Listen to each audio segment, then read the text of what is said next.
जय श्री राधे राधे राधे।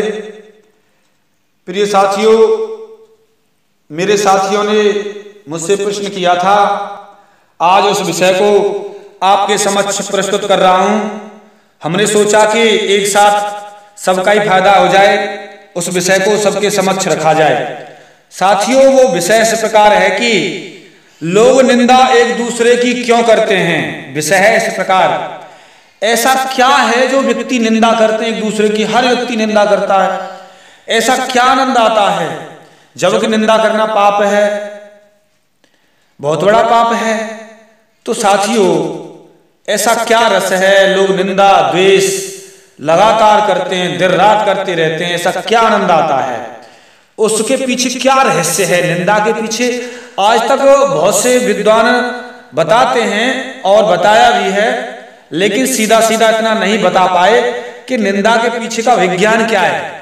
साथियों, आज मैं आपके समक्ष वही निंदा का क्या कारण है, निंदा क्यों करते हैं, निंदा करने के पीछे क्या विज्ञान है, आज उस विज्ञान को, उस साइंस को, उस टेक्नोलॉजी को आपके समक्ष प्रस्तुत करने जा रहा हूं। साथियों, आज तक अगर कोई व्यक्ति सुनेगा, जिस व्यक्ति ने ये विषय सुना है या सुनेगा, वो वास्तव में आज के बाद निंदा की रियल डेफिनेशन जान जाएगा और वो समझ जाएगा कि वास्तव में निंदा क्या चीज है, करनी चाहिए कि नहीं करनी चाहिए, और इसके पीछे क्या विज्ञान है। और आज के बाद, इसके बाद निंदा करना ही छूट जाएगा। और इसके बाद मुझे नहीं लगता है कोई ऐसा अलग से कोई दिव्य कोई ज्ञान आपके समक्ष प्रस्तुत हो। तो साथियों, सबसे बड़ा विज्ञान आपके समक्ष प्रस्तुत करने जा रहा हूं। निंदा के पीछे का रहस्य क्या है, क्यों करते हैं लोग निंदा। चलते हैं साथियों, इस निंदा सत्संग से उसे बड़ी शांति मिलती है। जो निंदा करता है वो उसे सत्संग समझता है, बड़ी शांति मिलती है। अगर निंदा करने वाले को शांति नहीं मिले तो नहीं करेगा। वह कहता है कि निंदा की महिमा ऐसी ही सुख शांति प्रदान करने से है, निंदा करते और सुनते समय व्यक्ति सब कुछ भूल जाता है। साथियों, निंदा जो व्यक्ति निंदा करता है ना, उसे इतना आनंद आता, मैं ही हूं, सब बचूं, वह इतनी शांति मिले, इतना शांति मिले, इतना सुख मिले, सब कुछ भूल जाता है। वो निंदा का आनंद लेता है। निंदा करने वाला निंदा का आनंद लेता है, उसे निंदा रस कहता है। कोई व्यक्ति है, करके देखना, तुम सारी चीज भूल जाता है। यदि दो चार निंदक निंदा कर्म में लीन हो तो उनकी तल्लीनता ईश्वर भक्ति में लीन भक्तजनों से कम नहीं होती। 10-5 निंदक मिल जा रहे, ऐसी निंदा करते हैं कि ऐसी तल्लीनता होती है कि समझ लो रहा है भजन में ना होते होगी, इतनी तल्लीनता। निंदक अपने कार्य में जितनी एक चित्तता, स्नेह भाव और आत्मलीनता से निरत रहते हैं, वैसे ही भक्तों में भी देखने को भी नहीं मिलती। निंदक इतनी तल्लीनता से निंदा करता है, एक एक बात को बड़े गौर से सुनता है, कहां कहां ध्यान देता है, इसकी क्या क्या है, बड़ी बड़ी होगी, एक एक तलाश करता रहा, बड़ा ध्यान दे, तब जाके निंदा की एक लिस्ट बनती है, तब जाके बुक बनाकर अपने जिम में रखता है, हर समय चिंतन करता है, और जब कहीं मिलता है तब उसे उड़ेल देता है। उसे इतना रस आता है कि मैंने इतनी मेहनत की है इस निंदा की पुस्तक बनाने में, और इसको मैं व्याख्यान करूंगा, ऐसा आनंद आएगा। तो वो है, इससे ज्यादा तो हमें, तो वो बड़ा आनंद लेता है। साथियों, संभवतः कबीर जैसे संत भी इसलिए उपदेश दे गए हैं कि उन्होंने निंदक को बड़े प्यार से अपने पास ही कुटी बनवा कर रखना चाहिए। ऐसा कहा है, निंदक नियरे राखिए आंगन कुटी छवाए, बिनु जल बिन सावन निर्मल करे सुभाए। अरे निंदक जो होता है उसे पास रखने में फायदा है। वो जितनी निंदा करेगा, निंदा करने से ऐसा होता है कि हमारे जितने भी पाप हैं, हमारी जितनी निंदा होगी उतने ही पाप जलकर भस्म हो जाएंगे। जो निंदा करता है उसके पुण्य हम पे आ जाएंगे और हम निर्मल हो जाएंगे। इसीलिए कहा है कि निंदक अपने जीव से हमारे मलों को और पापों को चाटता है। इसलिए निंदा की एक बहुत बड़ी चीज कही गई है, उसे इतना रस आता है। और भैया जो निंदा करेगा वह तो सब पुण्य चले जाएंगे, ये ध्यान रखिए भैया, सही बात कह रहा हूं भैया। चलो भैया आगे बताऊं। लेखक भैया, अब मैं कहना चाह रहा हूं भैया अपनी लेखनी के माध्यम से, निंदकों के एक विशेष प्रकार की चर्चा। ऐसे निंदकों को वह सेवा भावी या तटस्थ निंदक मानता है। निंदा बहुधा शत्रुतावश, द्वेष भाव से या किसी हानि को पहुंचाने के लिए की जाती है। भाई व्यक्ति निंदा क्यों करता है? या तो दुश्मनी हो, शत्रुता हो, या द्वेष हो, या उसे हानि पहुंचानी हो, नष्ट करना हो, तभी निंदा की करता है व्यक्ति।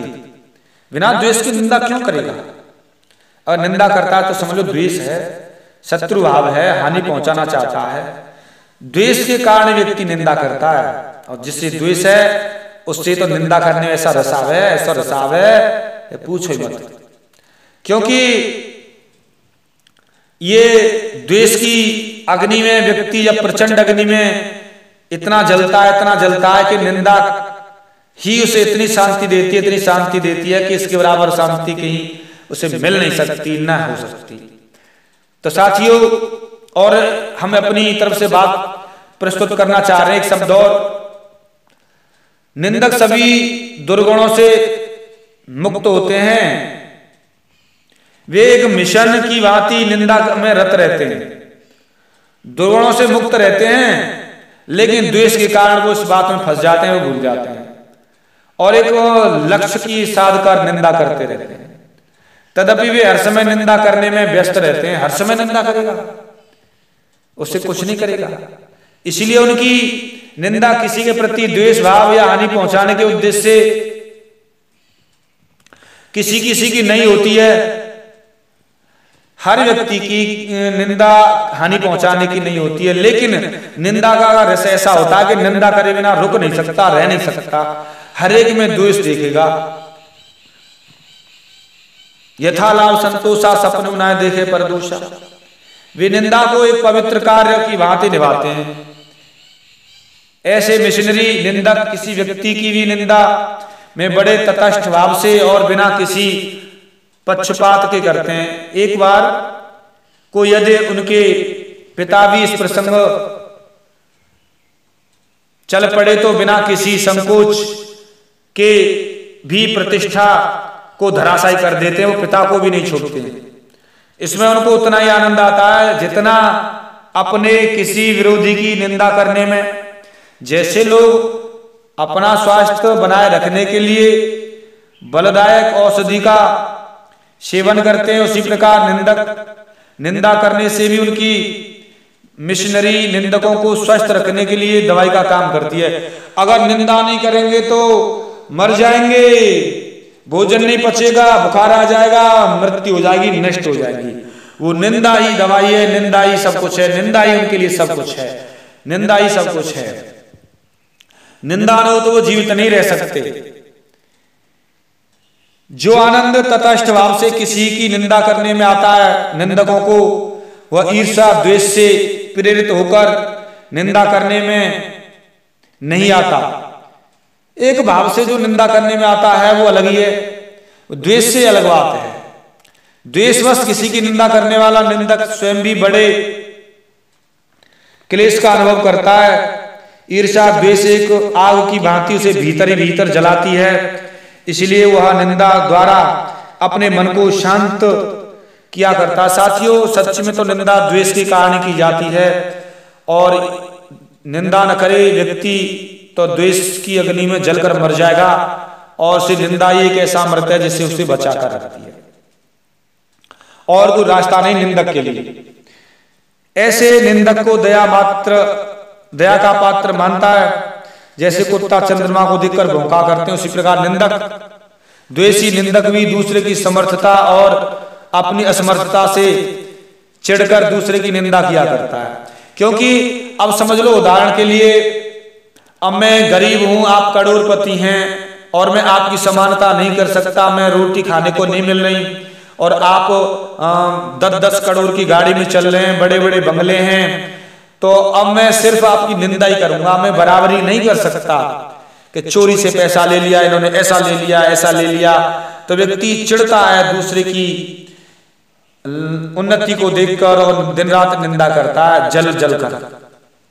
साथियों चिढ़ता है, बराबरी नहीं कर सकता, और क्या करे, और कोई रास्ता नहीं है, और कोई रास्ता नहीं उसके लिए। ऐसे निंदक को कोई दंड दिए जाने पर की ही आवश्यकता ही नहीं है। निंदक तो स्वतः ही दंड पाता है निंदा के कारण, उसे क्या दंड देंगे? वह बेचारा तो अपनी दुर्दशा से स्वयं ही दंड भोगा करता है। उसकी निंदा का पात्र तो रात भर आराम से सोता है। जैसे आपकी हम निंदा कर रहे हैं तो आराम, आप तो आनंद से सोएंगे, लेकिन ईर्ष्या अग्नि वाला रात भर जगता है, रात भर जग जग कर निंदा करता है, सो नहीं सकता। ऐसी रस निंदा रस लेता है, निंदा की अग्नि में जलता रहता है। गोरी काम चिता में जल रही, कोई बचाए वार हो ना गोरी। ऐसी निंदक जलता रहता है साथियों, रात रात भर जगता रहता है, निंदा की अग्नि में जलता रहता है। उस व्यक्ति में आत्महीनता की भावना रहती है, वह काम से बचना चाहता है, तभी वह दूसरों की निंदा करना आरंभ कर देता है। अपनी हीन भावना से पीड़ित होकर वह निंदा द्वारा दूसरे को नीचा प्रदर्शित करता है और स्वयं उससे श्रेष्ठ समझता है। हर सुसरन ने उनने जो है चोरी के धन ले गए, हम बढ़िया है, हमने चोरी ना करी। चाहे देर रात चोरी कर रहा है, लेकिन अपने को सिद्ध समझेगा, अच्छा समझेगा, दूसरे को गलत समझेगा, गलत समझता है, इसीलिए चिढ़कर निंदा करता है। इससे उसके अहंकार को संतोष मिलता है। यदि किसी की बड़ी रेखा का कुछ भाग कट जाए तो उसे छोटी रेखा उससे बड़ी हो जाती है। कुछ ऐसा ही प्रयास निंदक भी किया करते हैं। वे दूसरे को छोटा दिखाकर स्वयं बड़े बनने की चेष्टा किया करते हैं। जैसे जैसे मनुष्य की कार्य करने की क्षमता कम होती जाती है, वैसे वैसे उसका निंदा करने का स्वभाव बढ़ता जाता है। असमर्थ तो होता जाता है, गरीब होता जाता है, या उम्र बढ़ जाती है, कमजोरी आ जाती है। ऐसे ही वह जितना जितना सामर्थ्य घटती जाएगी, गरीब होता जाएगा, उसकी उतनी ही निंदा करने की सामर्थ्य स्वभाव बढ़ता जाएगा, दिन रात करेगा, दिन रात करेगा। इस ईर्ष्या द्वेष से और निंदा की प्रवृत्ति से छुटकारा केवल कठिन परिश्रम करके ही मिल सकता, और कोई रास्ता नहीं है। पुराणों में अनेक कथाएं हैं साथियों। इंद्र शालू था, निंदा के एक दूसरे करता था। किसी मनुष्य ने यज्ञ दान तपस्या श्रेष्ठ स्तुति की, इंद्र उसे गिराने का प्रयास करता था। कोई भी तपस्या करे उसे इंद्र के द्वेष होता था, कहीं मेरा सिंहासन न ले ले, मेरे से बड़ा न बन जाए, मेरे से बड़ा न बन जाए। चलो अप्सराओ तपस्या करो ऋषि मुनि की, विश्वामित्र की तपस्या भंग करो, कहीं मेरा सिंहासन न ले। और मेनका छूट भेज दी। मेनका ने ऐसा जाल बिछाया और उसका मोह, विश्वामित्र जी मोह भंग हो गई और तपस्या नष्ट हो गई। इसी प्रकार जलता रहता है, कहीं बराबर न हो जाए, कहीं मेरा सिंहासन न ले ले, कहीं मुझसे बड़ा न हो जाए। द्वेषी जलता रहता है इंद्र। इसीलिए कोई तपस्या करे, अप्सराओं को, कामदेव को पहले भेजता है, पहले भेजता है। अब स्वर्ग में निवास करने वाले देवगण भी, तो उनको बिना परिश्रम के ही भोजन भवन आदि ये सब, तो वो इस तरीके से आराम चाहते हैं। कहीं उनके सिंहासन को ले लिया तो वो कहाँ डोलेंगे, कहाँ जाएंगे जंगलों में, तो वो सिंहासन को नहीं देना चाहते आनंद को, क्योंकि बिना परिश्रम की श्रेष्ठ सम्मान प्राप्त किए हुए हैं। मेहनत करके जो करता है व्यक्ति, उससे दुख नहीं होता। पिछले जन्म में किया, इस जन्म में तो नहीं किया, इसलिए तो स्वर्ग मिला है। इसीलिए उनको बराबर का भय बना रहता है, कहीं कोई श्रेष्ठ कर्मों द्वारा उनके स्थान पद को न हटा ले, सिंहासन को न ले ले। इसी कारण से उनको परिश्रम की साधना, मनुष्यों से साधना कोई करता है, तपस्या करता है, जलन होती है, आग लगती है, द्वेष करता है इंद्र। जो व्यक्ति मित्र होने का दावा करते हैं किंतु मन में कपट रखकर ऊपर से मित्रता का दिखावा करते हैं, उनसे दूरी बनाए रखना अच्छा है, दूर रहना चाहिए ऐसे लोगों से। साथियों, जैसे मैं ये बता देना चाह रहा हूं, धृतराष्ट्र ने भी भीम को प्यार से गले लगाने को आमंत्रित किया था। वास्तव में वह अपनी वज्रतुल्य बलिष्ठ भुजाओं में कसकर उसे पीस डालना चाहता था, लेकिन श्री कृष्ण जी इस रहस्य को जानते थे। अतः उन्होंने भीम के स्थान पर उनका लोहे का पुतला आगे बढ़ा दिया और धृतराष्ट्र ने उसे अपनी भुजाओं से भरकर चूर चूर कर डाला। साथियों, इसी प्रकार कपटी मित्र विश्वास किए जाने पर भी हानि से चूकते नहीं हैं। उनसे औपचारिकता ही बरतनी चाहिए, एक लिमिट का ही दायरा बनाकर रखना चाहिए। ईर्ष्या द्वेष से प्रेरित होकर जो व्यक्ति पर निंदा में लिप्त रहता है, वह वस्तुतः अपनी हीनता या क्षुब्ध होकर दूसरे की समर्थता की आलोचना करता है। अरे पैसा वाली करोड़पति, कल रोटी ना खावे भूखे मरे, ऐसे कहते हैं। भाई किसी जिस समय पे उन पे नहीं था, आज वो करोड़पति हो गए तो निंदक क्या कहता है, कल भूखे मरे या वो पैसा न पे, तो देर रात इसी बात की निंदा करता है। अरे कल नहीं था तो क्या हो गया, होता ही ऐसा सबके साथ होता है। उनकी प्रकृति उसे कुत्ते के ही समान होती है, जो चांद देखकर देर रात भौंका करता है, दयनीय कुत्ता होता। उतना ही वह निंदक भी है। वह बेचारा अपनी निंदा कर्म का दंड निरंतर भुगता रहता है, निरंतर दुख पाता रहता है, बहुत ज्यादा दुख। निंदक इतना दुख पाता है लेकिन उस निंदा रस को नहीं छोड़ता। और साथियों, जब कोई व्यक्ति हीन की भावना से प्रेरित होता है, वह अपनी किसी दुर्बलता को छिपाता है, कहीं पता न पड़ जाए।